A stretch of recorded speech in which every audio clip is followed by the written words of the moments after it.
fisarmonica, connubio che si rinnova grazie ai giovani musicisti dell'Associazione Armonia, fondata 35 anni fa per valorizzare uno strumento che nelle mani di ragazzi appare quasi strano, la fisarmonica classica.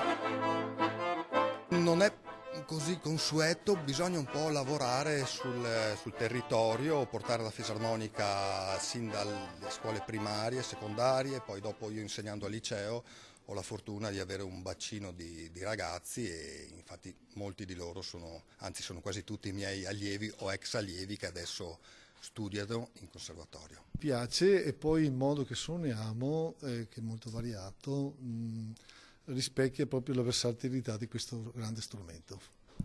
La giovane età di questi ragazzi fa ben sperare anche per il futuro, no, di questo strumento.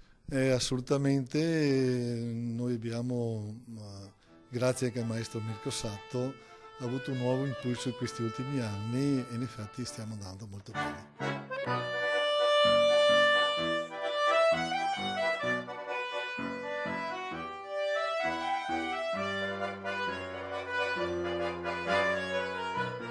Per il 27° anno consecutivo l'associazione promuove al Teatro Comunale di Treviso la rassegna internazionale di Fisorchestre che vedrà venerdì sera sul palco i 22 musicisti di armonia e i colleghi svizzeri della Swiss Accordion. Tutti ragazzi giovani, inizieremo un programma con delle trascrizioni di Rossini, del Barbiere di Siviglia, poi ascolteremo dei brani originali, ovviamente tutti adattati ed arrangiati per orchestra. È uno strumento versatile che si adatta bene a qualsiasi repertorio, per cui non è uno strumento solo per il folk, diciamo, come può essere conosciuto, è uno strumento che si adatta bene anche alla musica classica, al jazz, al varietà e al tango.